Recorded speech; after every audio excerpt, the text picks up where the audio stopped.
Good morning.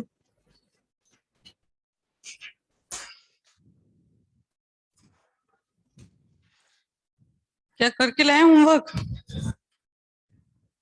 अगली बार discuss करें क्योंकि मैं नहीं लेकर आई हूँ किताब।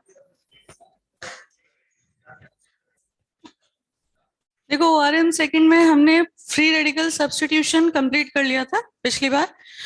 कुछ एक चीजें हैं जो और बतानी है, जैसे आपके पास सेलेक्टिविटी क्या होती है और रिएक्टिविटी क्या होती है। Selectivity versus reactivity.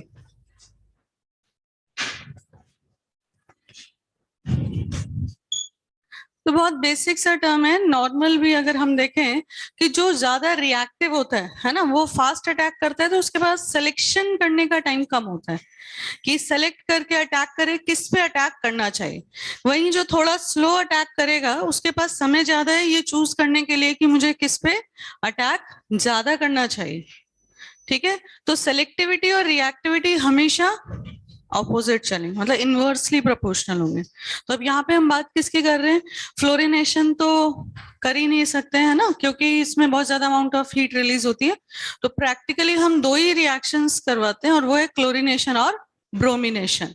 ठीक, क्लोरिनेशन और ब्रोमिनेशन में फास्ट कौन होगा? क्लोरिनेशन। पिछली बार बात की थी कि रेट ऑफ रिएक्शन में फ्लोरिनेशन फास्टेस्ट, फिर क्लोरिनेशन, ब्रोमिनेशन, और सबसे पुअर या स्लोएस्ट होगा आयोडीनेशन। तो अब केवल बात बची किसके बीच में? Cl2 और Br2।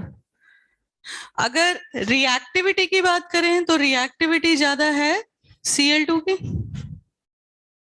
तो सेलेक्टिविटी किसकी ज्यादा होगी? Br2 की। तो सेलेक्टिविटी होगी Br2 की ज्यादा। अब इससे क्या बताना चाहते हैं हम? बेसिकली एक एग्जांपल देखते हैं। हमारे पास है प्रोपेन, और प्रोपेन में जब हम क्लोरिनेशन कराते हैं, दो प्रोडक्ट बनेंगे, 1 क्लोरोप्रोपेन और 2 क्लोरोप्रोपेन। 2 क्लोरोप्रोपेन मेजर होता है लेकिन बहुत ज्यादा अंतर नहीं होता। ठीक है, जैसे ये 45% तो ये 55%, मतलब ऑलमोस्ट इतना ही डिफरेंस आएगा। तो कैलकुलेट भी करके बता देंगे, पर यहाँ पे एक रफ मैं लिखती हूँ ताकि हम कंपेयर कर सके। ठीक है, वहीं जब इस कंपाउंड पे हम ब्रोमिनेशन कराते हैं, फिर से दो प्रोडक्ट बनेंगे, 1 ब्रोमोप्रोपेन एंड 2 ब्रोमोप्रोपेन। तो ब्रोमीन 2 डिग्री पे ज्यादा अटैक करेगा, इस बात का ये प्रूफ है कि ये प्रोडक्ट बनता है 97%। This is a selectivity of bromine. Primary radical less stable है, उस पर कम अटैक करना है, और 2 डिग्री रेडिकल ज्यादा स्टेबल है, उस पर ज्यादा अटैक करना है। 3 डिग्री होता है तो और ज्यादा अटैक करना है। That is the selectivity of bromine. Difference समझ में आया? अब यहाँ पे एक आपको एक स्टैट्स दिया जाएगा जिसके हिसाब से हम परसेंटेज कैलकुलेशन करते हैं। ये है आपके पास chlorine and bromine. 1 degree CH पे कितनी बार अटैक होगा? 2 डिग्री रेडिकल बनेगा तो, और 3 डिग्री पे। तो इनका आपस में प्रोपोर्शन है क्लोरीन का 1 डिग्री, 2 डिग्री, 3 डिग्री पे। अगर 1 डिग्री पे एक बार अटैक करता है क्लोरीन, तो 2 डिग्री रेडिकल पे 3.8 टाइम्स ज्यादा अटैक करे। तो बहुत ज्यादा अंतर नहीं है क्या? बहुत हाई सिलेक्टिविटी। अगर 1 डिग्री पे एक बार अटैक करता है तो 3 डिग्री पे 5 टाइम्स मोर अटैक करे। बहुत लिटिल डिफरेंस है, इसमें बहुत ज्यादा प्रोडक्ट का अंतर नहीं आ पा रहा है। ठीक है, वहीं ब्रोमीन के लिए देखो, अगर ब्रोमीन 1 डिग्री पे एक बार अटैक करता है तो 82 टाइम्स ज्यादा अटैक करेगा 2 डिग्री पे, और 3 डिग्री पे 1600 टाइम्स ज्यादा attack. Clear? That is the selectivity of bromine. तो ब्रोमीन हाईली सिलेक्टिव है, ऐसे नहीं बस जिससे बढ़ गया उसी के साथ जो है प्रोडक्ट बना दिया। समझ गए? हाईली सिलेक्टिव है। टर्शरी पे अटैक करना है तो प्रोडक्ट टर्शरी से ही सबसे ज्यादा स्टेबल बने। Is that clear? ठीक है। अब परसेंटेज यील्ड वैसे निकालने पे कभी सवाल आता नहीं है, पर एक बेसिक सा पॉइंट देख लेते हैं। हमें ये कैसे पता चला इससे 97% आ रहा है, इससे केवल 55% आ रहा है 2 डिग्री। तो हम देखते हैं सबसे पहले रिलेटिव यील्ड ऑफ प्रोडक्ट। क्या देखेंगे? रिलेटिव यील्ड, है ना, प्रोडक्ट्स के आपस में रिलेटिवली देखेंगे किसकी यील्ड ज्यादा है किसकी कम है। तो रिलेटिव यील्ड दो फैक्टर पर डिपेंड करता है। नंबर 1, कितनी बार अटैक हुआ। Number 2, probability factor. ना व्हाट इज प्रोबेबिलिटी फैक्टर, इसको समझे। अगर हम 1 डिग्री क्लोराइड बनाने की बात कर रहे हैं या ब्रोमाइड, तो 1 डिग्री में क्या प्रोबेबिलिटी है, कितने हाइड्रोजन्स हैं जिनसे वो प्रोबेबली कोलाइड करके उनको हटा के जगह ले सकता है, 6।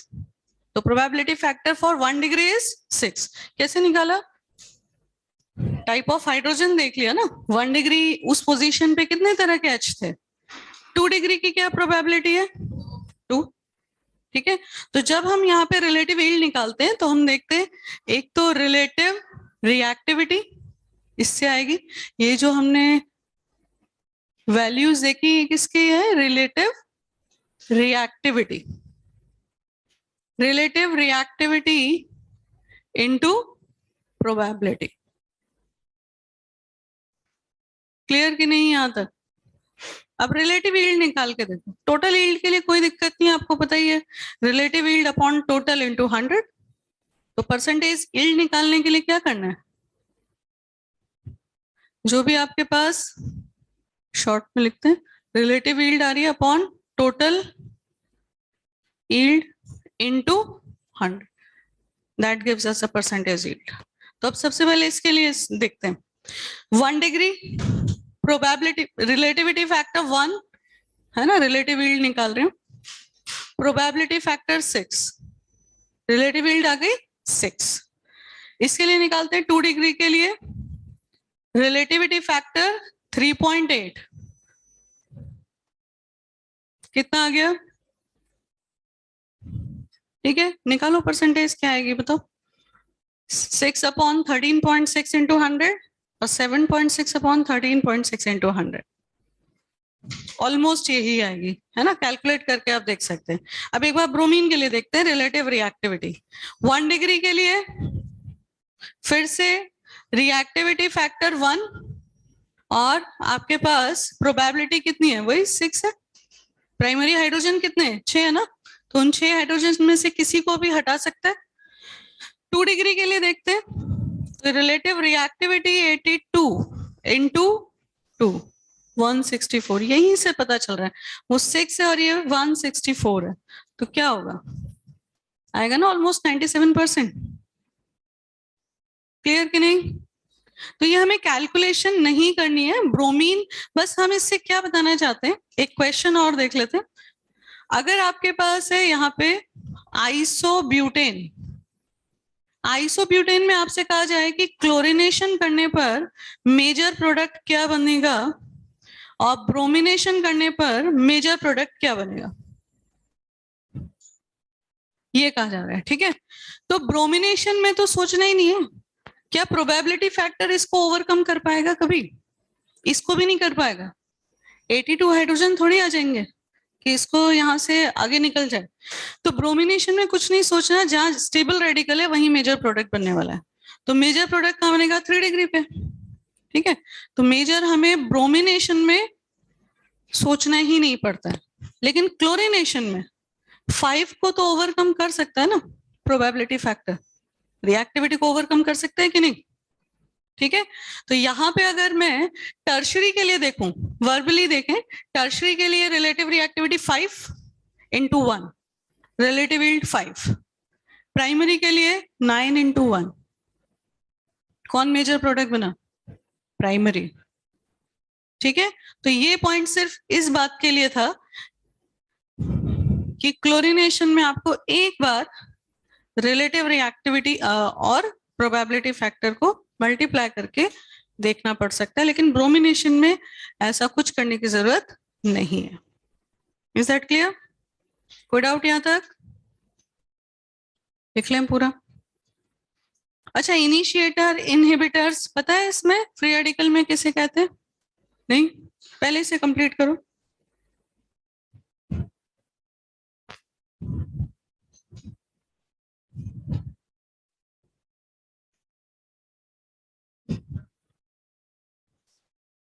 सेलेक्टिविटी क्यों ज्यादा है? आप इसको ऐसे समझो कि हम कोई दो स्टूडेंट्स को यहाँ पे सेलेक्ट करते हैं और उनको खर्च करने के लिए देते हैं 5-5 हजार, कमी है पर ठीक है।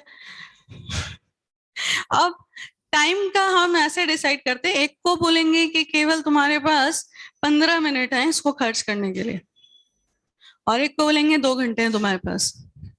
तो किसकी सेलेक्टिविटी ज्यादा होगी?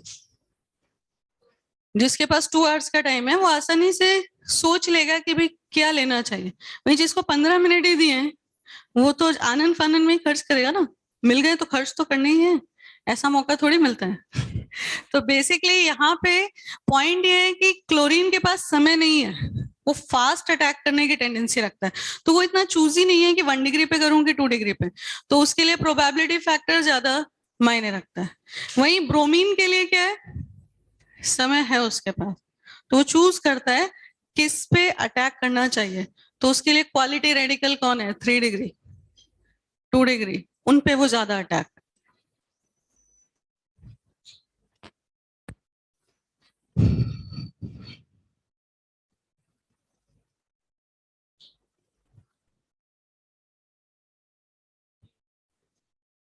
हम्म, रिलेटिव यील्ड कैसे निकाला, रिलेटिव रिएक्टिविटी यहां से लिया, और प्रोबेबिलिटी कैसे देखेंगे हम, type of similar hydrogen atoms, हाँ number of, basically not type, number count कर रहे हैं, number of similar kind of hydrogen atoms.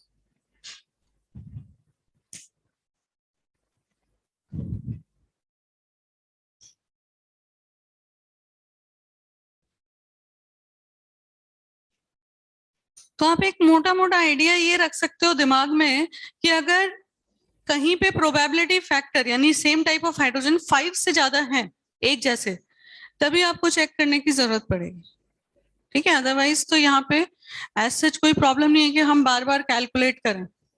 Bromine के लिए भले ही हमने वैल्यूज लिख दी पर कैलकुलेशन की जरूरत कभी नहीं पड़ने वाली।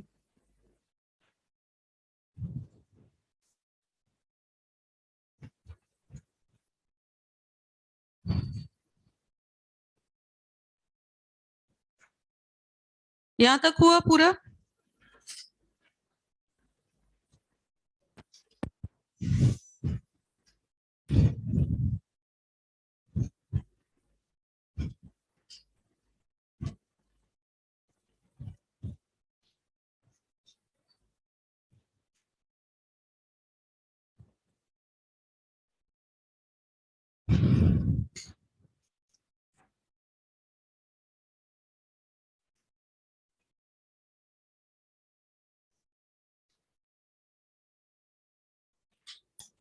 डन।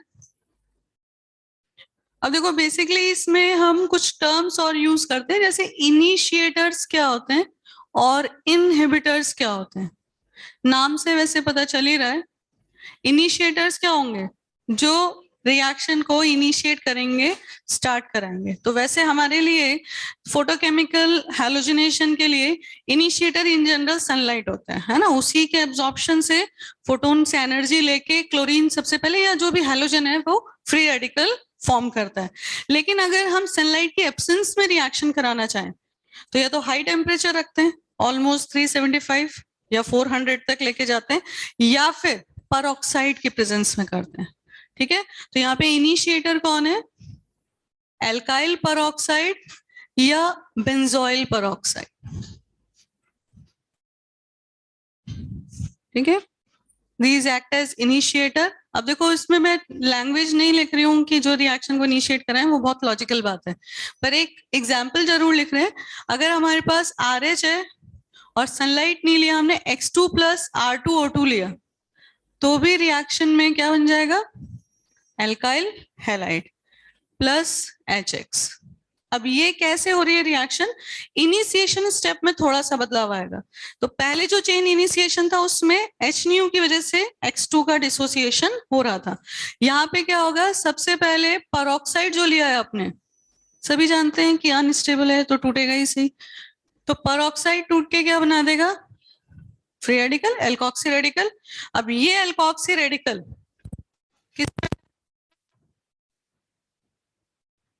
ठीक है, प्लस यही तो जनरेट करना था चेन इनिशिएशन स्टेप में।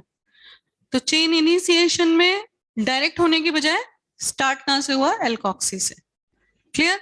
अब आगे की स्टेप वही होगा, एक्स रेडिकल जाके किस पे अटैक करेगा, आर एच पे, फिर आर रेडिकल बनेगा, एच एक्स वहां फॉर्म हो गया, फिर आर रेडिकल फिर से अटैक कर लेगा एक्स टू पे।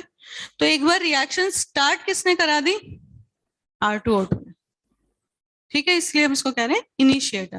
Now what is inhibitor. Inhibition मतलब जानते ही हो, रुकावट डालना, बाधित करना जिसे कहते हैं हम हिंदी में। तो बेसिकली इनहिबिटर वो है जो चेन रिएक्शन को रोकने का काम करेंगे, ठीक है। तो कौन यहाँ पे रोकने का काम करेगा, इनहिबिटर्स की तरह हम यूज करते हैं O2 या फिर बेंजोक्विनोन। नाम पता है इनके, बेंजोइल पर ऑक्साइड और इसको कहते हैं बेंजोक्विनोन, ठीक है। ये कैसे इनहिबिटर का काम करते हैं, रिएक्शन को कैसे, ये चेन रिएक्शन को कैसे रोकेंगे। तो यहाँ पे आपके पास चेन रिएक्शन को रोकने के लिए किस पे जाके अटैक करना, फ्री रेडिकल को खत्म करना होगा। क्योंकि हमने पिछली बार ही बोला था कि चेन रिएक्शन को चलाने का काम, प्रोपेगेट करने का काम कौन कर रहा है, रेडिकल्स कर रहे हैं। तो रेडिकल्स को ये पकड़ के खा जाते हैं, इनको कहते हैं रेडिकल स्कैवेंजर्स, ठीक है। अब ये रेडिकल को पकड़ पकड़ के खा जाएंगे तो रिएक्शन अपने आप ही स्टॉप हो जाएगी ना। तो कैसे खाएंगे, आपके पास फ्री रेडिकल था, एक्स रेडिकल, O2 से आपने इसकी रिएक्शन करी, मतलब O2 आपने डाला रिएक्शन के बीच में, तो ये बनेगा एक्स रेडिकल, ठीक है। इसी तरह से दूसरा रेडिकल कौन था प्रोपेगेशन के समय, आर, आर से रिएक्ट करके क्या बन जाएगा। पर सवाल ये उठता है कि ये बहुत ज्यादा देर तक रिएक्शन को रोक के नहीं रख सकते, क्योंकि जो बन रहा है वो भी तो रेडिकल ही है। अब ये फर्दर आर से कंबाइन कर गया तो रिएक्शन फिर से शुरू हो जाएगी कि नहीं। तो होता क्या है, ग्राफ ऐसे आता है रिएक्टिविटी का, पहले आपने जैसे ही इनहिबिटर डाला तो रिएक्शन धीरे धीरे धीरे धीरे डाउन आएगी, स्लो होगी, फिर वापस से बढ़ जाएगी। क्योंकि जब ये वापस परऑक्साइड बनाएंगे तो परऑक्साइड टूट के फिर से एल्कोक्सी रेडिकल बनाएगा और चेन रिएक्शन फिर से स्टार्ट हो जाएगी। तो इसको अगर रोके रखना है तो कंटिन्यूस सप्लाई करनी पड़ती है O2 की। क्लियर। आप न्यूक्लियर रिएक्टर के रिएक्शन पढ़ते हो ना, तो न्यूट्रॉन्स जैसे बॉम्बार्ड करते जाएंगे रिएक्शन स्टार्ट हो जाती है, रोकने के लिए क्या करते हैं, रॉड्स डालते हैं, है ना, जो उनको एब्जॉर्ब कर सके। तो बेस और रिएक्शन स्टार्ट करनी है तो फिर रॉड्स को फिर से हटा लेते हैं। तो बेसिकली यहाँ पे O2 जैसे ही सप्लाई करते जाएंगे तो चेन रिएक्शन क्या होगी, स्लो होते होते होते स्टॉप की ओर जाएगी, लेकिन जैसे ही आपने सप्लाई रोकी वापस से रिएक्शन स्टार्ट हो जाएगी।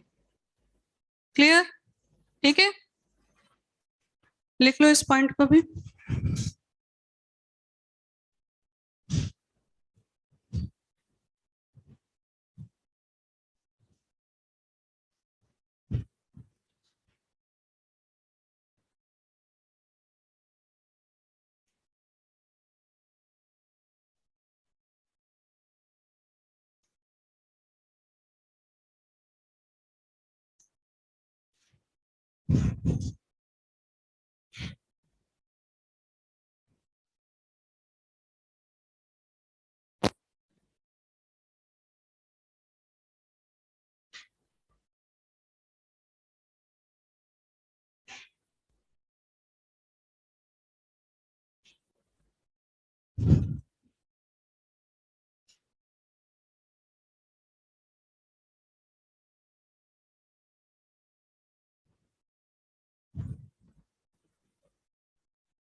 ये रिएक्शन करेंगे जिन्होंने लिख लिया है, मीथेन की क्लोरोफॉर्म के साथ सनलाइट या पेरोक्साइड के प्रेजेंस में, और इथेन की कार्बन टेट्राक्लोराइड के साथ।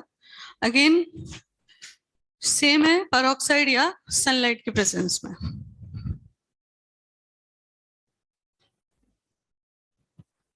प्रोडक्ट्स बताने हैं क्या बनेंगे।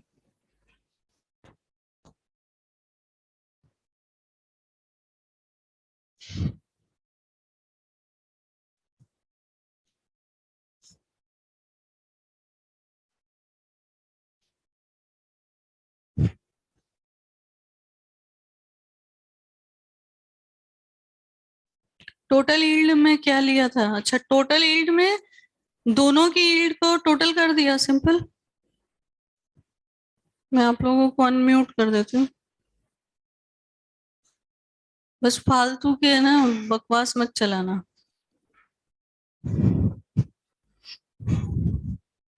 हो गया ये पूरा इनिशिएटर इनहिबिटर? चलो इसमें बताएं जरा आंसर। आपको बस ये देखना है कि कौन से रेडिकल जनरेट होंगे। तो इस बार X2 का जगह हमने क्या लिया है? Chloroform CHCl3। तो CHCl3 चाहे R2O2 से करके देखें या सनलाइट से, आपको इसमें कोई दिक्कत नहीं है। मेन देखना है कि इनिशिएशन स्टेप क्या होगा, उसके आगे डिसाइड होगा ना प्रोपेगेशन। तो अगर यहाँ पे हमने लिया HCCl3 और सनलाइट या पेरोक्साइड के प्रेजेंस में किया, तो क्या बनेगा? ऑब्वियसली Cl रेडिकल बनेगा, है ना? H रेडिकल तो बन नहीं सकता। तो हमने यहां से तोड़ा, ये बन गया HCCl2 रेडिकल और इधर Cl रेडिकल। ये चाहिए था। ये जाके अटैक करेगा किस पे? CH4 है ना, RH CH4 पे। CH4 पे अटैक करेगा तो क्या बन जाएगा? HCl और CH3 रेडिकल। क्लियर? अब जो CH3 रेडिकल है वो किस पे अटैक करेगा फिर से? सॉरी, CCl4 नहीं था, वो अगले में है, CHCl3 पे। क्लियर? तो यहां से क्या मिल जाएगा इसको? Cl, और वापस यहाँ क्या बन गया? CHCl2 radical. क्लियर? अब अटैक तो इसका भी हो सकता है एल्केन पे। तो अगर ये एल्केन पे अटैक करेगा तो क्या मिल जाएगा इसको? एल्केन पे अटैक करेगा CH4 पे तो क्या मिलेगा? H ही मिलेगा ना, और वहां से वापस मिथाइल रेडिकल निकलेगा। हमेशा एल्केन से तो H ही मिलेगा ना, क्योंकि H रेडिकल तो फॉर्म होता नहीं, R रेडिकल फॉर्म करना होता है। तो इसका मतलब H लेके ये क्या बना सकता है? यहाँ पे आपके पास है CH4, तो ये बना देगा CH2Cl2, और फिर से, और ये चलती रहेगी रिएक्शन। तो हमें मेन मेन प्रोडक्ट्स क्या मिल गए? ये ये और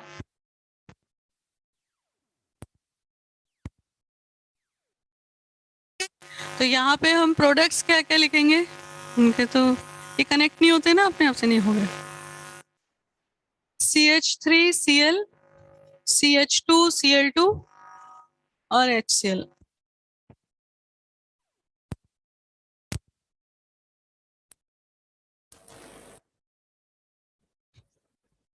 अब इसी तरह से अगला वाला अपने आप करेंगे।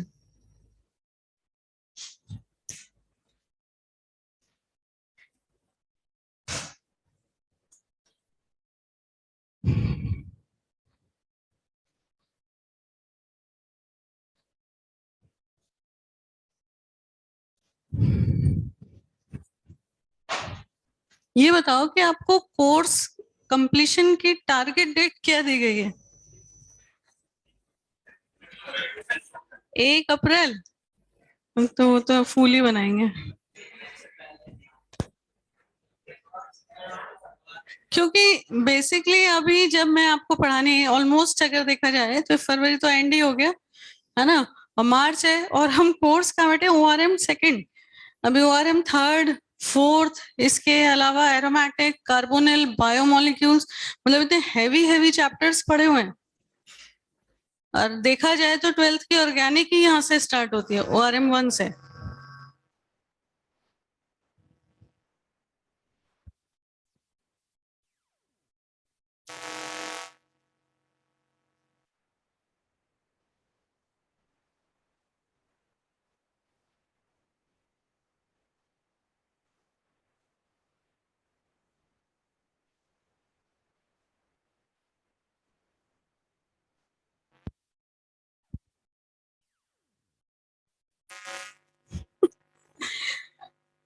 अरे एक्स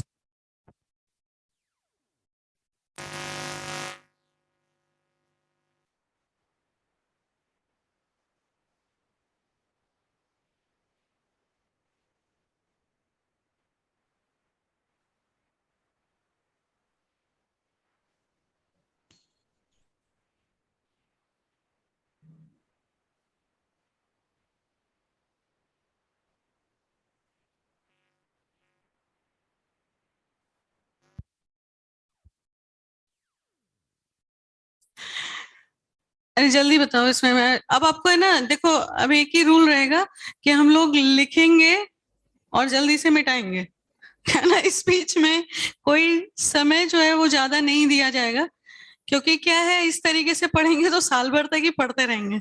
और हमें अभी कोर्स करना है हार्डली, हम मान के चलते हैं 1.5 महीना, वो भी अगर मैं और एक्स्ट्रा बढ़ा दूं।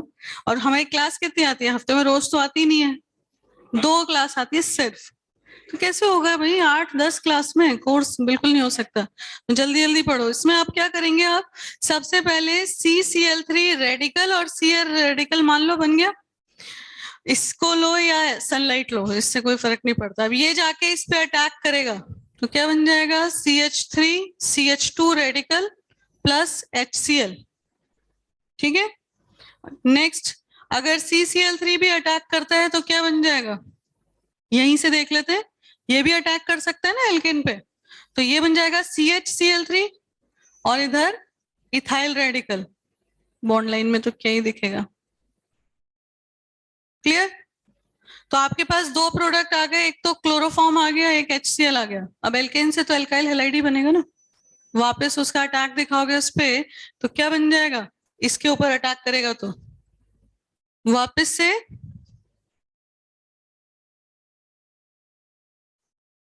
CH3CH2Cl और CCl3 रेडिकल मिल गए। तो प्रोडक्ट क्या क्या मिल गए, तीनों बता ही दिए मैंने। इथाइल क्लोराइड, HCl, ये तो बनता ही है ना, H2 के साथ भी बनता है। सिर्फ एक नया प्रोडक्ट क्या बन रहा है, क्लोरोफॉर्म। तो एल्काइल हैलाइड और HX तो हम वैसे भी बना रहे थे, सिर्फ यहाँ पे एक चीज में बदलाव आया है, बाय प्रोडक्ट एक और बन रहा है। क्लियर? ठीक है, चलो अब सेकेंड मैकेनिज्म पे आते हैं, इलेक्ट्रोफिलिक सब्स्टिट्यूशन।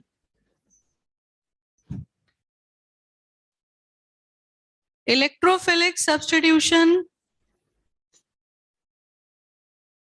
रिएक्शन, ये है कैरेक्टरिस्टिक रिएक्शन किसकी, एरोमेटिक की। Characteristic reaction of aromatic compounds.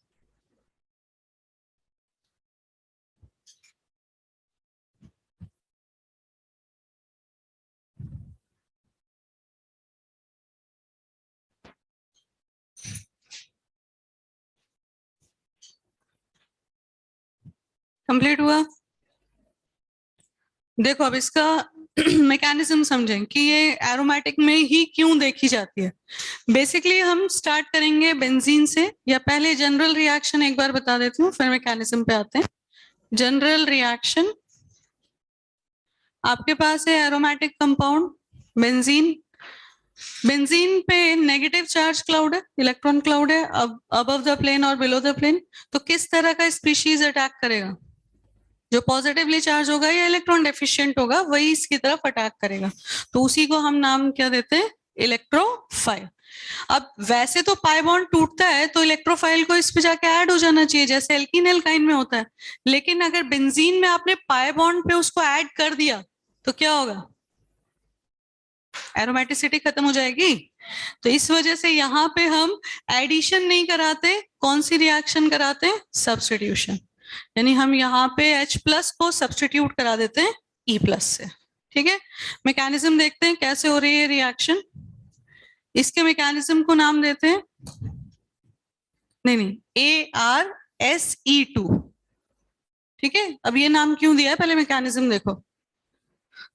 आपके पास ये है बेंजीन, इलेक्ट्रोफाइल का अटैक भले ही हम बोलते हैं, पर हमेशा डायरेक्शन हाई इलेक्ट्रॉन डेंसिटी से लो इलेक्ट्रॉन डेंसिटी की तरफ रहता है। पाई बॉन्ड टूटेगा, इलेक्ट्रोफाइल से बॉन्ड बनाने के लिए 2 इलेक्ट्रॉन की जरूरत है, और वो दोनों इलेक्ट्रॉन ये पाई इलेक्ट्रॉन वाले ही काम आएंगे। ठीक है, तो यहाँ पे आपने नाम नंबर दिया, मान लो कार्बन नंबर 1 और 2, तो 1 के साथ बॉन्ड बनाने के लिए दोनों पाई इलेक्ट्रॉन काम आ गए, तो 2 पे क्या हुआ, पॉजिटिव चार्ज डेफिशिएंसी हो गए।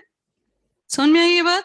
ठीक है, नेक्स्ट स्टेप में हम ये दिखाएंगे कि यहाँ पे जो कार्बोकेटायन बन रहा है इसकी स्टेबिलिटी क्या है, तो रेजोनेंस स्टेबिलिटी है।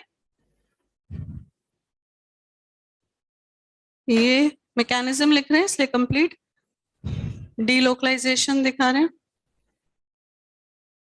अब लास्ट में क्या होगा, ई और एच में से जो अच्छा लिविंग ग्रुप होगा, है ना, आसानी से अपना बॉन्डिंग पेयर ऑफ इलेक्ट्रॉन देकर जा सकता है, वो निकल जाएगा।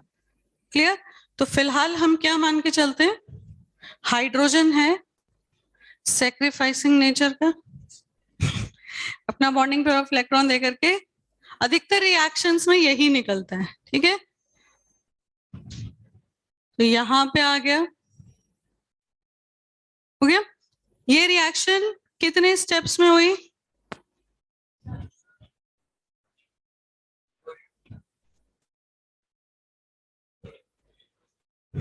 दो स्टेप्स में। वो तो रेजोनेटिंग स्ट्रक्चर्स हैं। पहले स्टेप में इंटरमीडिएट बना, दूसरे स्टेप में प्रोडक्ट बना, दो स्टेप में हुई रिएक्शन। क्लियर? फर्स्ट स्टेप जो है आपका वो रेट डिटरमाइनिंग होगा या सेकंड? फर्स्ट स्टेप होगा रेट डिटरमाइनिंग स्टेप। क्यों? बेंजीन की एरोमेटिसिटी का लॉस हो रहा है, तो इस स्टेप को करने में ज्यादा मुश्किल आएगी, ज्यादा एनर्जी ऑफ एक्टिवेशन लगेगी, स्लो स्टेप होगा। दूसरे वाले में तो फिर से एरोमेटिसिटी का गेन हो रहा है, तो ये स्टेप स्पॉन्टेनियसली और फास्ट प्रोसीड करेगा। ठीक है, तो ये कहलाता है डी प्रोटोनेशन, क्योंकि H प्लस का रिमूवल हो रहा है, तो इसको डी प्रोटोनेशन कहेंगे। ये होगा फास्ट। इस इंटरमीडिएट के कई नाम होते हैं, सुने आपने पहले, अरीनियम आयन या व्हीलैंड इंटरमीडिएट। कार्बोकेटाइन तो वो है ही सही, पर बेंजीन पे बन रहा है ना, तो बेंजीन तो खास है, तो उसके बनने वाले कार्बोकेटाइन को अलग अलग नाम से हम मतलब बेसिकली संबोधित करते हैं, अरेनियम आयन, व्हीलैंड इंटरमीडिएट, या फिर सिग्मा कॉम्प्लेक्स। एक्चुअली अभी एग्जाम चल रहे हैं, मतलब मेरे नहीं, मेरी बेटी के, तो उसका हिंदी का पेपर था तो मैं उसको हिंदी बहुत अच्छे से पढ़ाई, इसीलिए वो हिंदी मेरे अंदर भी जो है ज्यादा रच बस गई है उच्चारण, संबोधन, जनरली हम ऐसे शब्दों का प्रयोग नहीं करते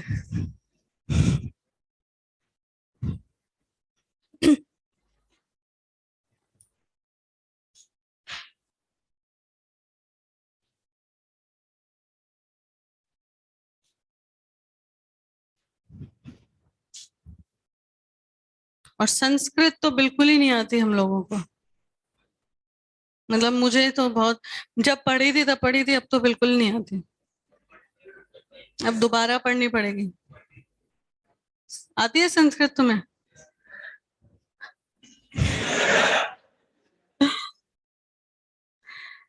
बेसिकली संस्कृत कंपलसरी होनी चाहिए क्लास 1 से लेके क्लास 12 तक, बिल्कुल होनी चाहिए, क्योंकि हमारे पास जितना ज्यादा ज्ञान है ना, वो सब हमसे मतलब एक तरह से हम उसको जान ही नहीं पाते, क्योंकि हमारे पास वो नॉलेज ही नहीं है जिससे कि हम उनको पढ़ सकें, वेदों को पढ़ सकें, कुछ चीजें समझ सकें।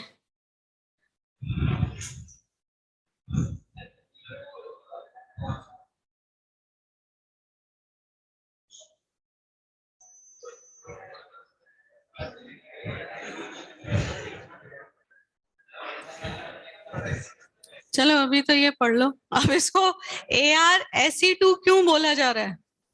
देखो कोई भी रिएक्शन, प्लीज कीप क्वाइट, कोई भी रिएक्शन की जो मॉलिक्यूलैरिटी है, वो कैसे देखते हैं कि रेट डिटरमाइनिंग स्टेप में कितने मॉलिक्यूल्स पार्टिसिपेट कर रहे हैं। तो आरडीएस में आपके पास एक बेंजीन और एक इलेक्ट्रोफाइल, दो मॉलिक्यूल पार्टिसिपेट कर रहे हैं, इसलिए ये हो गई बायमॉलिक्यूलर रिएक्शन। तो इसको ऐसे पढ़ा जाता है बायमॉलिक्यूलर,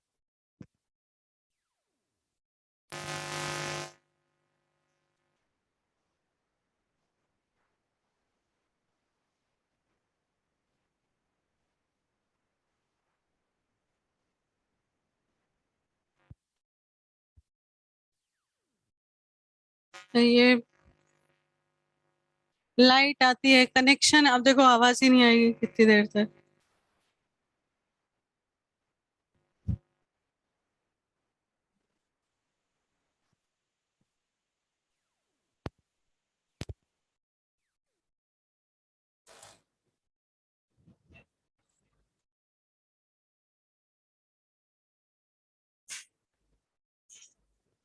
यहाँ 4 बार तो लाइट जाती है। ये मतलब ऐसा है कि 4 बार तो लाइट जाएगी सही।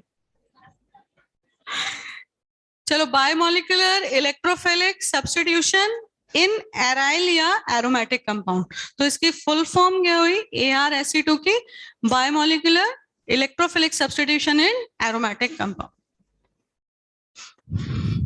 अब इसमें अगर हम देख रहे हैं रेट डिटरमाइनिंग स्टेप पहला है, तो फिर से वही पॉइंट आएगा, पहले हम या तो इसका पोटेंशियल एनर्जी डायग्राम पहले बनाते हैं, उसके बाद रेट देखेंगे कौन कौन से फैक्टर से अफेक्टेड है। तो potential energy diagram, energetics,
sound नहीं आ रही।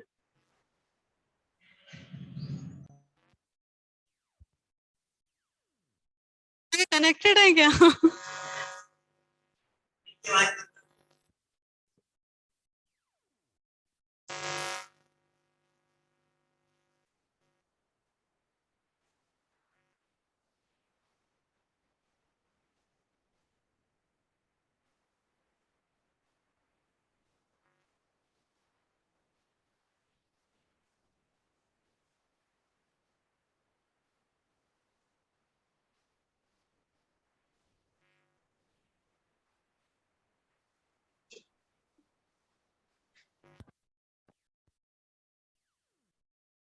हाईली अनस्टेबल मानी जाती है, उसमें पार्शियल बॉन्ड्स होते हैं, ना बॉन्ड कोई पूरा टूटा होता है ना कोई बॉन्ड बना होता है।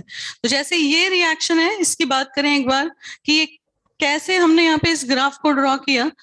तो बेंजीन पे जब इलेक्ट्रोफाइल का हम अटैक दिखा रहे हैं, पहली जो ट्रांजिशन स्टेट है उसमें क्या हुआ कि ये पाई बॉन्ड टूट रहा है और इसी की कॉस्ट पे ये इलेक्ट्रोफाइल के साथ बॉन्ड बन रहा है।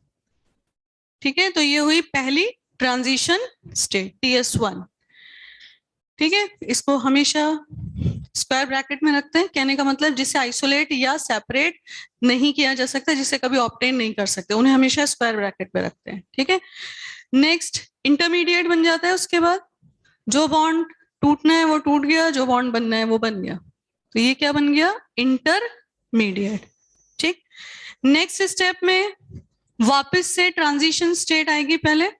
अब क्या दिखाएंगे इसमें हम, फिर से जो बॉन्ड फॉर्म हो रहा है H के यहाँ पे जाने से बॉन्ड फॉर्म हो रहा है, H का बॉन्ड टूटेगा। ठीक है, अगेन अच्छा, ट्रांजिशन स्टेट पे ऐसे डिनोट करते हैं प्लस माइनस। ठीक है, ये भी एक तरीका होता है। क्लियर, इस ये मतलब रिप्रेजेंट करने का तरीका है। नेक्स्ट स्टेप में क्या होगा, ये ट्रांजिशन स्टेट 2 बन गई, फिर से H प्लस निकल गया और बॉन्ड किसका बन चुका है, इलेक्ट्रोफाइल। क्लियर, तो रिएक्शन 2 स्टेप में ही हुई है, लेकिन हर स्टेप का हमने सेपरेट करके क्या दिखाया, ट्रांजिशन स्टेट। तो यहाँ पे हम लिखेंगे, ये था आपका रिएक्टेंट बेंजीन प्लस इलेक्ट्रोफाइल। यहाँ पे मैं ड्रॉ नहीं करूंगी, सिर्फ लिख दूंगी क्या बना, TS1। यहाँ पे क्या बनेगा, इंटरमीडिएट। इंटरमीडिएट का नजर आ रहा है क्या, इंटरमीडिएट का जो हमने रेजोनेंस हाइब्रिड दिखाया है वो ये दिखाया है कि यहाँ पे पॉजिटिव चार्ज E और H। क्लियर, ये हो गया इंटरमीडिएट। देन इस साइड वापस से क्या बना, ट्रांजिशन स्टेट सेकेंड, और यहां पे फाइनली प्रोडक्ट। क्लियर यहां तक सबको? ठीक है। अब यहां जो फर्स्ट स्टेप के लिए एनर्जी ऑफ एक्टिवेशन है वो TS1 तक मानी जाएगी। कहां तक मानी जाती है energy of activation? Minimum energy required to achieve this reactant to transition state. Reaction start करने के लिए जितनी एनर्जी चाहिए, तो स्टार्ट कर दी मतलब वही बॉन्ड टूट रहा है ना, और इलेक्ट्रोफाइल का अटैक हो रहा है, तो टेक्निकली हम क्या बोलते हैं, ट्रांजिशन स्टेट तक पहुंचने के लिए जितनी एनर्जी चाहिए वो क्या है, energy of activation. Second step की कहां से लेंगे? यहां से ही तो यहां तक पहुंचना है, इंटरमीडिएट तक तो बन चुका है, तो ये है आपकी EA2। पहले स्टेप के लिए हमेशा ज्यादा एनर्जी ऑफ एक्टिवेशन लग रहा है। क्लियर? समझ में आया यहां तक? अब इन पीक्स का भी देखो, पहला पीक हायर है, दूसरा लोअर है, तो इंटरमीडिएट पे पहुंचने के बाद ये फॉरवर्ड ही जाएगा। तो ये ग्राफ रिप्रेजेंट करता है एक फॉरवर्ड डायरेक्शन में प्रोसीड होने वाली रिएक्शन को। अगर कोई रिएक्शन रिवर्सिबल है, फॉर रिवर्सिबल रिएक्शन कैसा ग्राफ बनेगा? ऑलमोस्ट बराबर ही है। इंटरमीडिएट बनने के बाद, ये इंटरमीडिएट तक पहुंचने के बाद ये बैकवर्ड भी जा सकता है और फॉरवर्ड भी जा सकता है। तो ये ग्राफ रिप्रेजेंट करता है किसको? रिवर्सिबल रिएक्शन को, जो कि होगा आयोडिनेशन, मतलब जब हम बेंजीन पे कराएंगे, और सल्फोनेशन, उन दो में हमें ऐसा ग्राफ मिलेगा। क्लियर? तो ये जनरली हम किन के लिए यूज करेंगे? रिवर्सिबल रिएक्शंस के लिए। अच्छा, अगर हमसे कहा जाए, ऑप्शन दे दें कि ये चार हैं, आपको बना के दे दिए, जैसे फर्स्ट, सेकंड, थर्ड और फोर्थ, कोई भी एक और बना के दे दिया इंटरमीडिएट, अब पूछे किसकी एनर्जी हाईएस्ट है, तो आप कैसे आंसर देंगे, क्या बताएंगे? TS1 ढूंढेंगे। अभी तो यहाँ मैंने बना रखा है इसलिए सब दिख रहा है, पर जैसे ऑप्शन दिखते हैं तो हमें लगता है सभी तो एक जैसे हैं। तो ये ध्यान रखना, पहले तो आपको ढूंढना है ट्रांजिशन स्टेट, एनर्जी हाईएस्ट पूछ रहे हैं तो इंटरमीडिएट कोई दिख रहे हैं तो उनको तो हटा दो। क्लियर? ट्रांजिशन स्टेट में भी देखोगे जिसमें कौन सा बॉन्ड पार्शियल है, जो बना नहीं है, इलेक्ट्रोफाइल वाला, वही पहले स्टेप का ट्रांजिशन स्टेट। क्लियर? ठीक है, लिख लो अब इसको पूरा।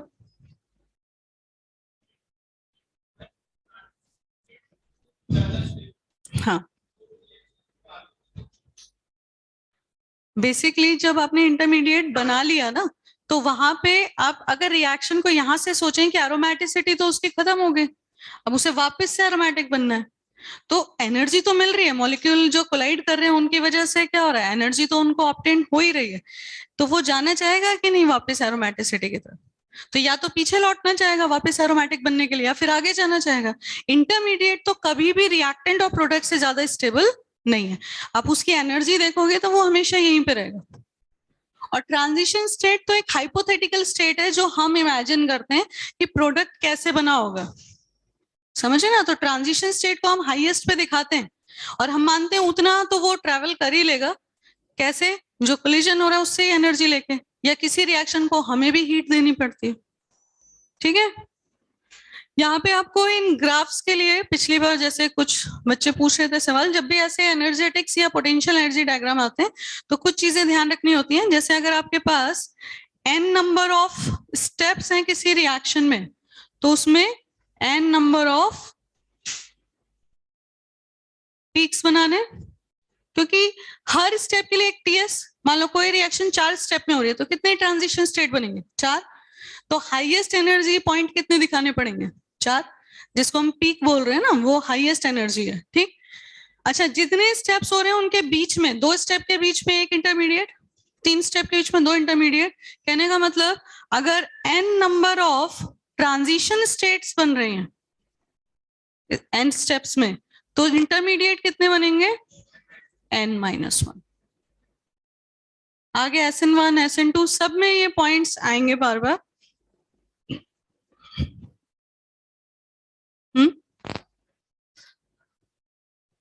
ये किसी भी ट्रांजिशन स्टेट को दिखाने का तरीका होता है प्लस माइनस।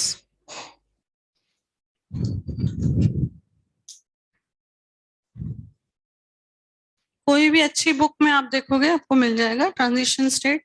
अच्छी बुक से मेरा मतलब है इन जनरल हम मॉरिसन बॉयड सोलोमन्स मतलब इनकी बात करते हैं ऑर्गेनिक केमिस्ट्री में।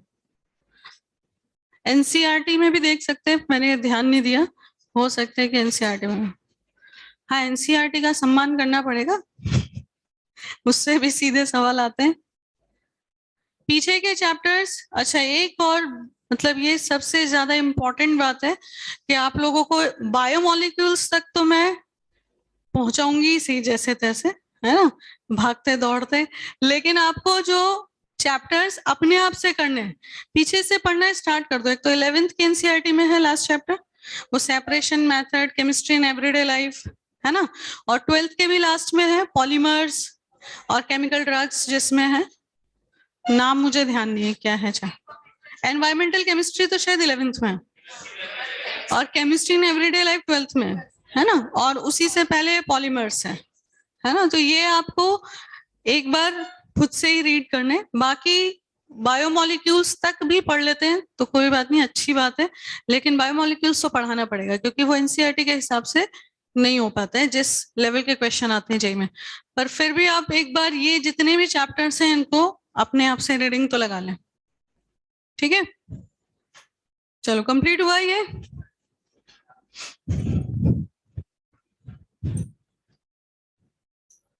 ये तो लिख लिया।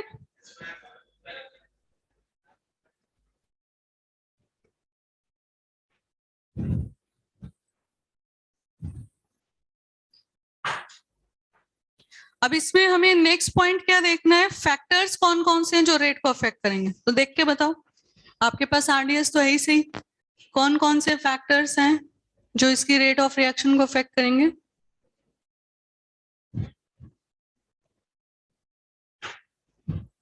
अब शॉर्ट में हम KrSE2 ही लिख रहे हैं, इलेक्ट्रोफिलिक सब्स्टिट्यूशन।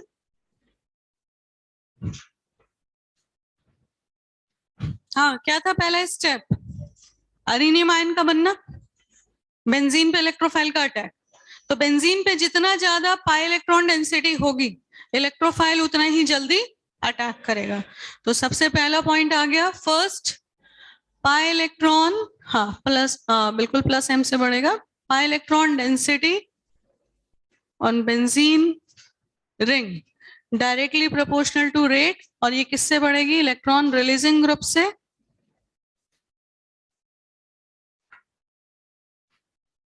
नंबर 2, ये दोनों इंटर रिलेटेड है।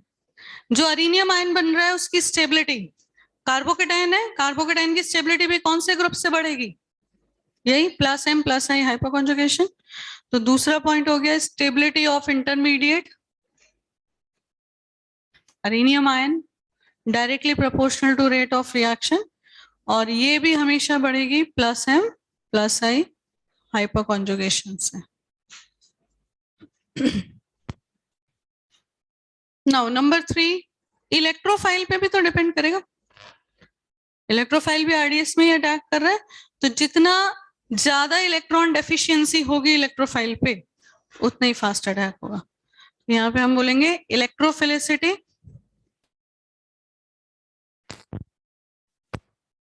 हालांकि इस पे क्वेश्चन अभी तक नहीं पूछा गया है। इलेक्ट्रोफिलिसिटी पे ज्यादातर बेंजीन पे ही हम ग्रुप चेंज करके रिएक्टिविटी कंपेयर करते हैं। कहने का मतलब ये है कि जैसे हम बेंजीन पे कंपेयर कर रहे हैं हैलोजिनेशन, तो बेंजीन, टोलुइन, फिनॉल ऐसे लेंगे, तो हर बार बेंजीन पे ही पाई इलेक्ट्रॉन डेंसिटी बदल रहे हैं। हम हैलोजिनेशन, नाइट्रेशन, सल्फोनेशन को आपस में कंपेयर नहीं करते हैं। क्लियर? तो यहाँ पे एग्जाम्पल्स करेंगे, इसके एग्जाम्पल आप GOC 1 में कर चुके हैं काफी सारे, तो मैं 2-3 एग्जाम्पल ही दूंगी, ठीक है। रिएक्टिविटी पे,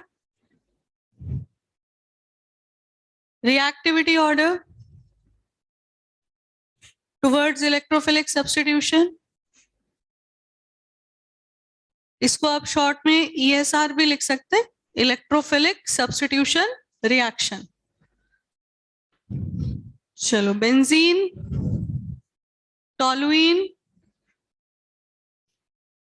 cumene and tertiary butyl benzene.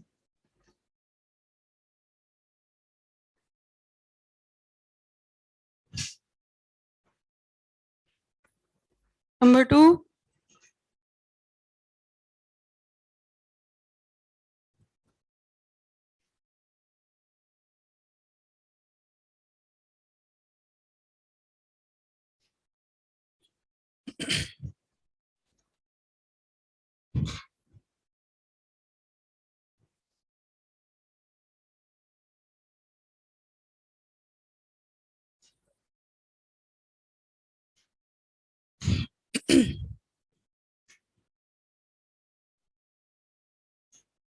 चलो फर्स्ट में बताओ जल्दी से। सबसे पहले आएगा सेकंड, थर्ड, फोर्थ, फर्स्ट। जब आप बेंजीन पे देख रहे हैं इन ग्रुप्स को तो प्लस आई से नहीं HC से कंपेयर करेंगे, हाइपर कॉन्जुगेशन से। क्योंकि जब आप बेंजीन के साथ कोई भी अल्फा कार्बन लगाते हैं जो हाइपर कॉन्जुगेशन में पार्टिसिपेट करेगा तो उससे पाई इलेक्ट्रॉन डेंसिटी ज्यादा इफेक्ट होगी, ना कि प्लस आई से। ठीक है, तो यहाँ पे हमेशा किसको प्रेफर करेंगे? हाइपर कॉन्जुगेशन को। क्लियर ये बात? ठीक है, second, third, fourth and first. Second check करो, ये लिख लिया ना फैक्टर्स।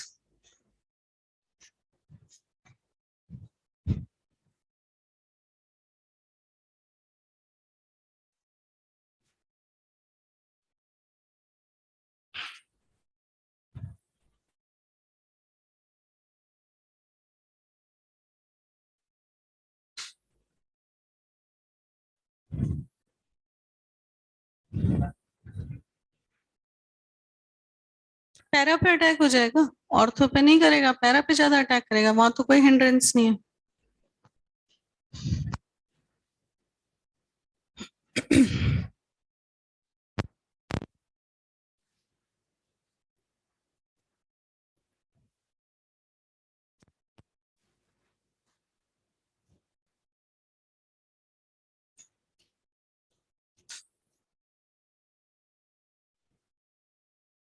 चलो सेकंड का बताओ जल्दी से अब। ऑर्डर मोस्ट रिएक्टिव बताओ पहले तो।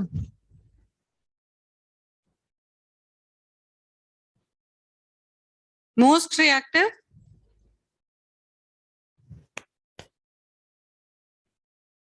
Most reactive second. यहाँ पे देखो फर्स्ट वाले में प्लस एम लग तो रहा है पर एस्टर का प्लस एम लग रहा है, सेकंड वाले में प्लस एम लग रहा है OR का। मान लिया कि माइनस एम भी लग रहा है, पर फिर भी अगर हम देखें तो जो यहाँ डोमिनेटिंग फैक्टर है रिएक्टिविटी को कंट्रोल करने के लिए वो प्लस एम को पहले देखा जाएगा। तो इन दोनों में ज्यादा रिएक्टिव किसको मानेंगे? सेकंड को। सेकंड के बाद फर्स्ट, प्लस एम तो उसके पास भी है। देन थर्ड और फोर्थ में पहले आ गया फोर्थ, क्योंकि उसमें माइनस आई लग रहा है और हाइपर कॉन्जुगेशन लग रहा है, लेकिन यहाँ तो माइनस एम लग रहा है ओनली। देन आएगा आखिरी में थर्ड। तो इस पे यहाँ पे हम माइनस आई और HC।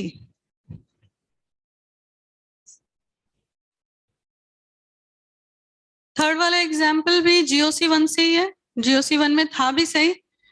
Benzene, pyridine, pyrrole, furan, इन चारों में अगर हम देखें तो मैक्सिमम पाई इलेक्ट्रॉन डेंसिटी किस रिंग पे मिलेगी?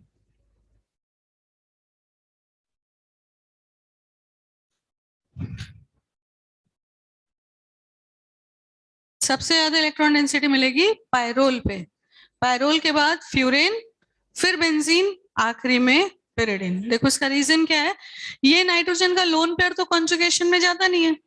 तो अगर C डबल बॉन्ड N की बात करें, रेजोनेटिंग स्ट्रक्चर अगर हम बनाएं पिरिडीन का, तो N पे तो आ जाता है नेगेटिव चार्ज और रिंग पे क्या क्रिएट हो जाता है? Positive charge.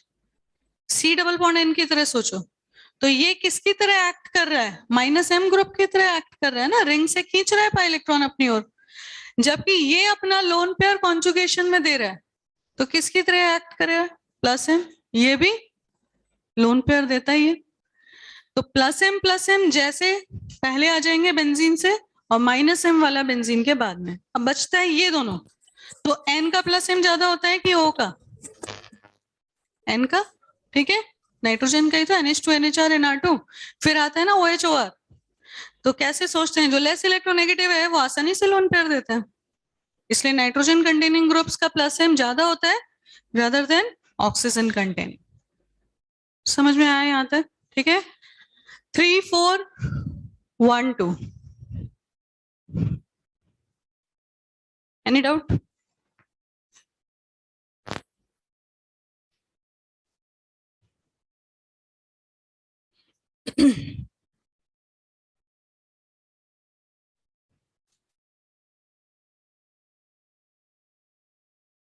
फोर्थ बताएं। क्वेश्चन कई बार ऐसे भी आ जाता है सब्जेक्टिव टाइप, कि आपको बोलेंगे बताओ टोलुइन से ज्यादा रिएक्टिव इनमें से कौन कौन है। 10 कंपाउंड दे दिए, तो जनरली हमारी आदत होती है बेंजीन से कंपेयर करने की। तो इस तरह के क्वेश्चंस में टोलुइन से कंपेयर कराएं, क्यूमीन से कराएं, किसी से भी करा के पूछ सकते हैं। इसमें अगर हम देखें तो फर्स्ट है सबसे ज्यादा रिएक्टिव, बायफिनाइल है ना।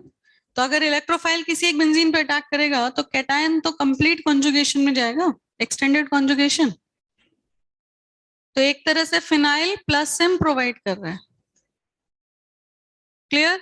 अरे GOC1 पढ़ो ढंग से, क्योंकि पूरा ऑर्गेनिक उसी पे ही डिपेंड करता है, इलेक्ट्रॉनिक इफेक्ट्स। ऑर्गेनिक केमिस्ट्री की नींव ही है इलेक्ट्रॉनिक इफेक्ट्स, आगे जगह जगह यही बात काम आएगी। तो उसको एक बार उठा के रिवाइज करो फिर से। तो बायफिनाइल में अगर यहाँ पे आप, मैं बना के बता ही देती हूँ क्यों इसका रीजन हम ये दे रहे हैं। इलेक्ट्रोफाइल का अटैक कराते हैं तो ये पॉजिटिव चार्ज अपने रिंग में तो घूमेगा ही सही, यहाँ भी तो जाएगा। तो जितना ज्यादा रेजोनेंस उतनी ज्यादा स्टेबिलिटी। तो एक्सटेंडेड कॉन्जुगेशन में जा रहा है। जिसका इंटरमीडिएट ज्यादा स्टेबल है उसकी रिएक्टिविटी, जिसका इंटरमीडिएट ज्यादा स्टेबल बन रहा है उसकी रिएक्टिविटी क्या होगी? ज्यादा होगी ना। अभी क्या लिख के आए हम इतने सारे फैक्टर्स में? Stability of intermediate directly proportional to rate of reaction. चलिए, इसमें फर्स्ट के बाद अब सेकंड आएगा आपका Hc+I, फिर फोर्थ आएगा, फिर थर्ड आएगा। मैं तो ये एग्जाम्पल बता ही नहीं रही थी कि ये तो GOC1 में आप कर चुके हो।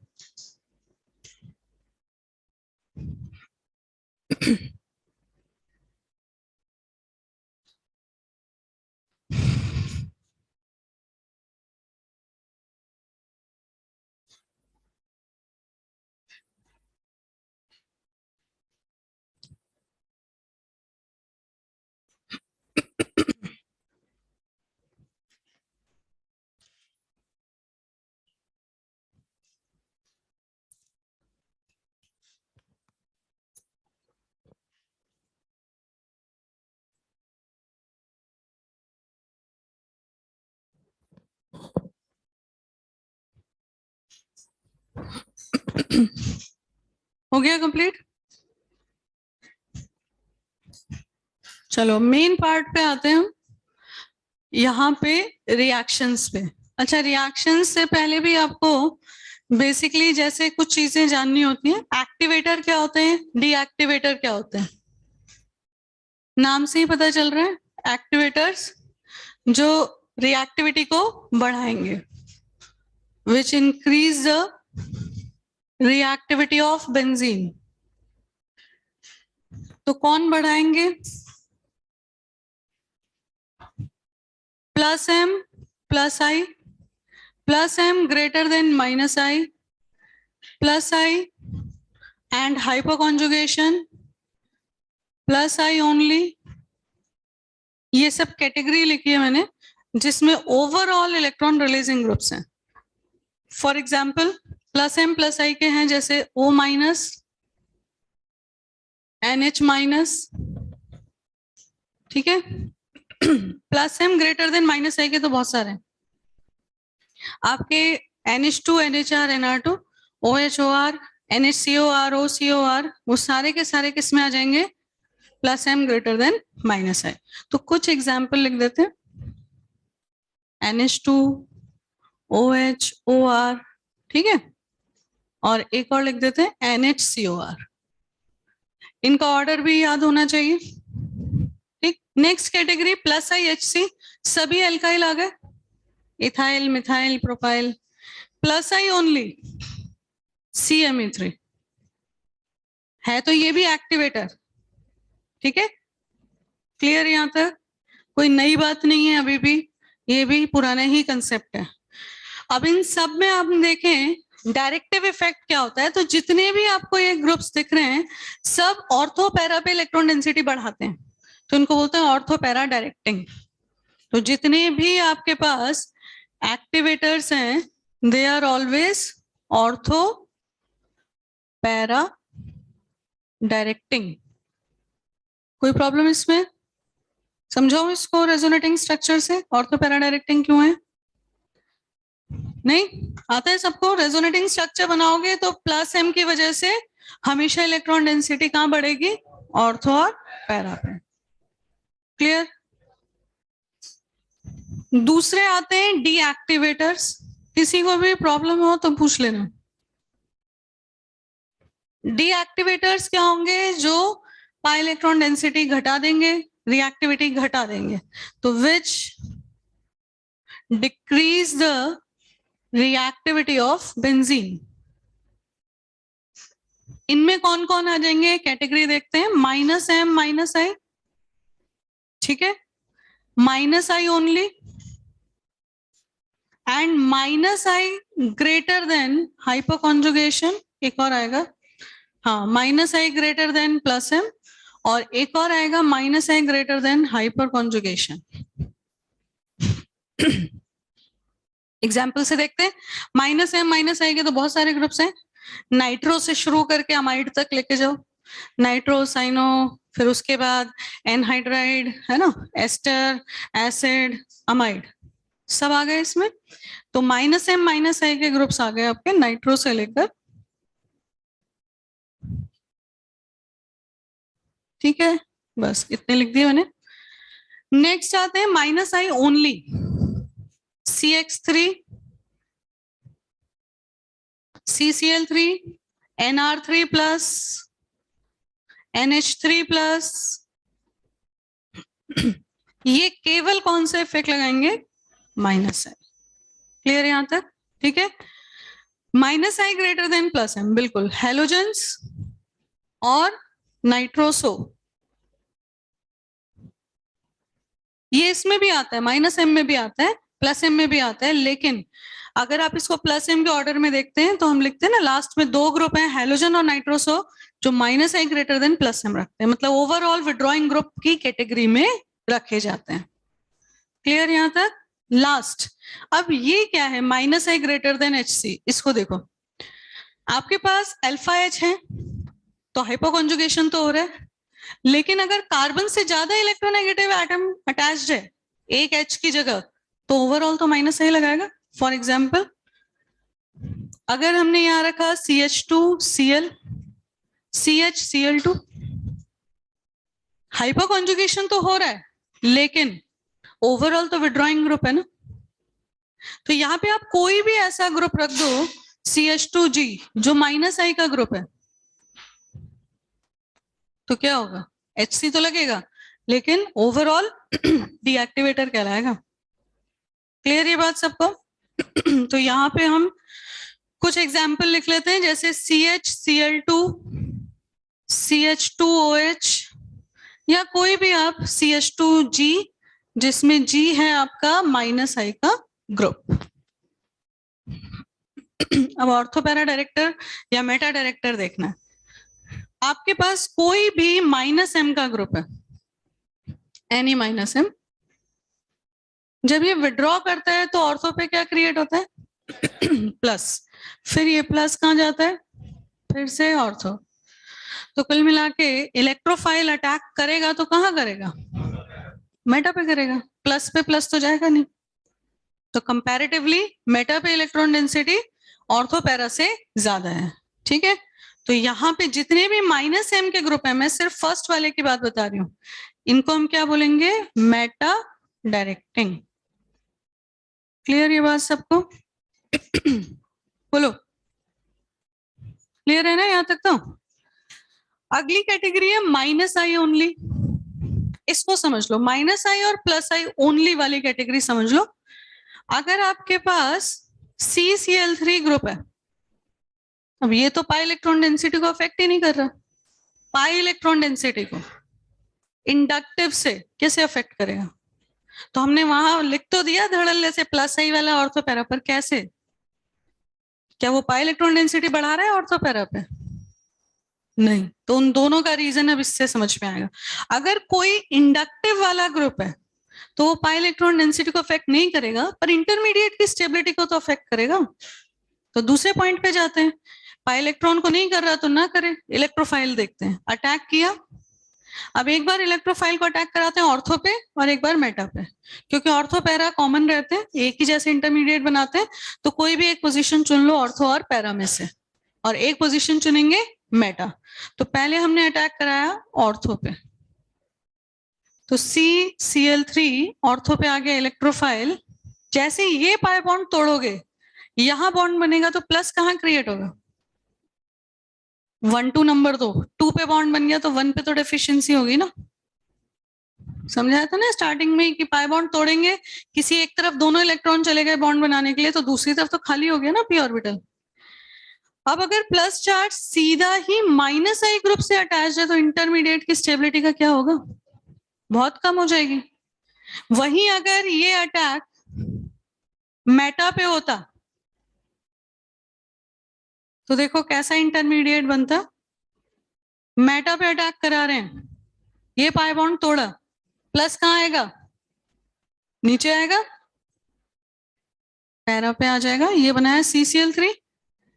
ठीक है, अब इस प्लस को डिलोकलाइज कराते हैं। चलो इस बार तो बच गया, इससे दूर है, देखते हैं उसके पास पहुंचेगा क्या। नहीं पहुंचेगा। अब याद करो, दो ग्रुप जो मेटा पे होते हैं वो आपस में कॉन्जुगेशन में थोड़ी होते हैं, इसीलिए इसका प्लस जब यहाँ क्रिएट होगा तो इस तक नहीं पहुंचेगा। तो कौन सा इंटरमीडिएट बेहतर है, ऑर्थो वाला या मेटा वाला? तो रिएक्शन किस डायरेक्शन में जाएगी? ठीक है, अब इसी जगह CMe3 लगा दो, तो यही ज्यादा स्टेबल होगा ना ऑर्थो पैरा वाला, इसलिए उसको हमने लिख दिया किस कैटेगरी में? Ortho para directing.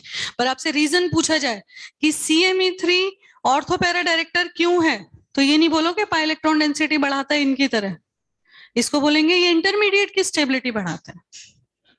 समझ में आ गया? ठीक है, चलो इसको भी लिख देते हैं मेटा। अब खाली मेटा लिख देते हैं, डायरेक्टिंग अपने आप समझ में आ ही रहा है। पहले इसको कंप्लीट कर लें। थर्ड वाला पोर्शन देखते हैं, माइनस आई ग्रेटर देन प्लस एम। ये सबसे ज्यादा कंफ्यूज करता है कि माइनस आई भी लगा रहा है प्लस एम भी लगा रहा है। तो देखो माइनस आई से वो पाई इलेक्ट्रॉन डेंसिटी को अफेक्ट नहीं कर रहा, पर प्लस एम से तो कर रहा है। तो अगर हमने यहाँ हैलोजन लगाया तो रेजोनेटिंग स्ट्रक्चर में तो हमें नेगेटिव चार्ज ऑर्थो पैरा पे ही दिखेगा। आया समझ में? तो कुल मिला के भले ही ये डीएक्टिवेटर है, पर इसका डायरेक्टिव इफेक्ट ऑर्थो पैरा ही रहेगा। क्लियर? तो अगर स्टेटमेंट आता है कि सारे डीएक्टिवेटर मेटा डायरेक्टिंग होते हैं तो फॉल्स है। सारे एक्टिवेटर ऑर्थो पैरा डायरेक्टिंग होते हैं, ट्रू है। ठीक है, तो सारे एक्टिवेटर ऑर्थो पैरा हैं पर सारे डीएक्टिवेटर मेटा।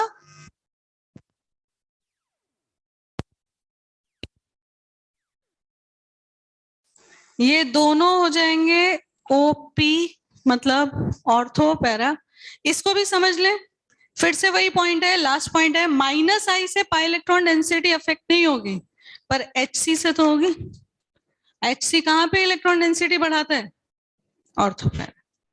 क्लियर? तो कुल मिला के कंक्लूजन हम ये निकाल रहे हैं कि मीजोमेरिक और हाइपर कॉन्जुगेशन से पाई इलेक्ट्रॉन डेंसिटी देखी जाती है। किसके लिए? डायरेक्टिव इन्फ्लुएंस के लिए। और एक्टिवेटर है या डीएक्टिवेटर, ये ओवरऑल इलेक्ट्रॉन रिलीजिंग है या ओवरऑल इलेक्ट्रॉन विड्रॉइंग है, इससे देखा जाता है। समझ में आ गया? ठीक है, अब लिख लो कंप्लीट।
लिख लिया?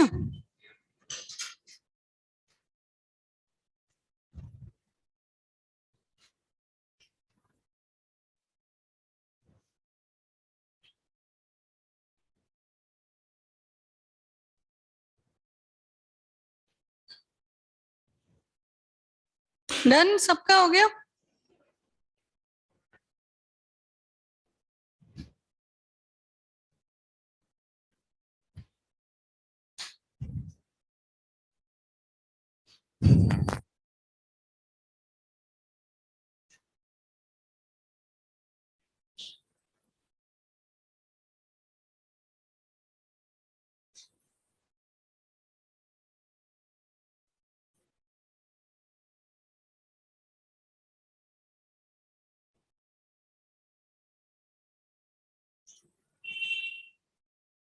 टाइम ही ओवर हो गया।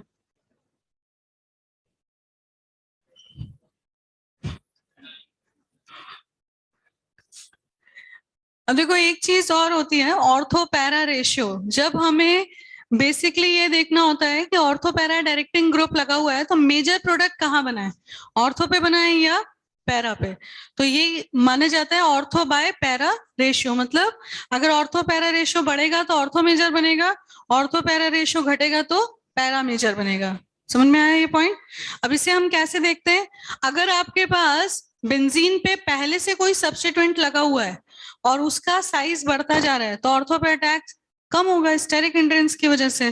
तो यहाँ पे हम बिल्कुल बेसिक पॉइंट लिख रहे हैं कि ortho para ratio inversely proportional है स्टेरिक हिंड्रेंस से। यानी कि कोई भी ग्रुप बेंजीन पे अगर आप बल्कि लगाते जाएंगे तो ऑर्थो बाय पैरा रेशियो घटता जाएगा। नंबर 2, इलेक्ट्रोफाइल के साइज से भी इनवर्सली प्रोपोर्शनल है। जितना लार्ज साइज इलेक्ट्रोफाइल अटैक करेगा उतना ही ऑर्थो बाय पैरा रेशियो कम होता जाएगा।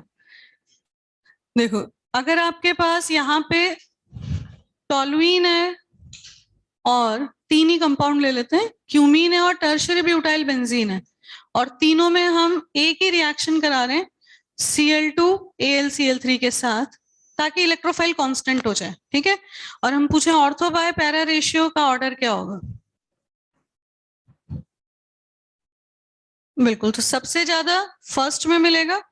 न्यूमरेटर देख लो ना, ऑर्थो ऊपर है तो ऑर्थो सबसे ज्यादा किस में बनेगा, टोलुइन में, उसके बाद क्यूमीन में, और सबसे कम ऑर्थो पे अटैक कहाँ होगा, टर्शियरी ब्यूटाइल बेंजीन में। ठीक है, सिंपल।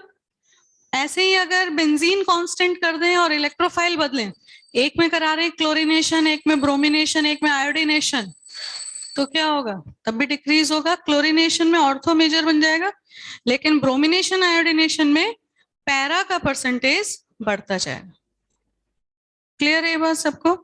कुछ फैक्टर्स और होते हैं तो वो तो रिएक्शन के अकॉर्डिंग समझ में आएंगे। ठीक है, अच्छा, आप लोगों को कोई वर्कशीट या कुछ ऐसा मिला है क्या डीपीपी में जिसमें, अरे पहले से ही नहीं मिला, सुन तो लो, बोल क्या रही हूँ, पहले पूरी बात तो सुनो। जिसमें आपको एक, हाँ, एक्सरसाइज इस तरह की है कि पॉली सब्स्टिट्यूटेड कंपाउंड में, पॉली सब्स्टिट्यूटेड बेंजीन में डायरेक्टिव इन्फ्लुएंस देखना। जैसे 2 बेंजीन बना दिए, 2 से ज्यादा बना दिया, पूछेंगे कौन सी पोजीशन पे अटैक करेगा। ऐसे कुछ 25-30 एग्जांपल्स दिए जाते हैं। पहले दिए जाते थे, अब नहीं मिलते। शीट में चेक कर लिया, नहीं है ऐसा कुछ भी। डीपीपी के साथ कोई वर्कशीट हो, डीपीपी वाली जो बुकलेट है। नहीं, बेसिकली वो वर्कशीट सबको मिलती थी, मतलब ऐसा नहीं है किसी एक बैच में मिले। आर में भी हर साल देते हैं, इसीलिए हो सकता है किसी और चीज के साथ अटैच कर रखा हो। तो आपके पास दो ही चीजें, शीट है, शीट में तो नहीं होगा, वो पता चल ही जाएगा, एंड तक देख लेना। और डीपीपी वाला मॉड्यूल भी देखना एक बार ढंग से, ORM 2 में, क्योंकि इतने सारे एग्जाम्पल क्लास में नहीं कर सकते। उसके अलावा भी हमें 10-20 एग्जाम्पल करने पड़ते हैं, तो कम से कम वो सामने रहे तो उनमें तो मैं डायरेक्ट बता दूंगी ना कि कहाँ पे अटैक होगा, क्यों होगा। है ये शीट है, डीपीपी है। और डीपीपी में भी देखना, कोई वर्कशीट नहीं मिली तो खैर मैं दिलवा दूंगी, अगर नहीं है तो। शीट में तो नहीं है, शीट में तो मतलब ही नहीं है। नहीं है शीट में। अच्छा, इसमें होमवर्क नोट कर लो इस शीट में, क्योंकि जो करते जा रहे हैं ना उसको हाथ के हाथ इसमें भी सॉल्व करते जाओ, नहीं तो फिर आगे तो डिस्कशन रहने ही वाला है बहुत सारा पेंडिंग। एक्सरसाइज 1 पार्ट 1 में आपको पहले करना है। अच्छा, इसमें मैंने पहले ये पढ़ा दिया ना, बी सेक्शन नहीं होगा, चलो छोड़ो, पहले वाली डिस्कस करेंगे। मैंने अपने तरीके से पढ़ाया, शीट के हिसाब से काम नहीं होगा। हाँ, ORM 1 में एक्सरसाइज 3 जो छोड़ी है वही डिस्कस करेंगे अगली क्लास में।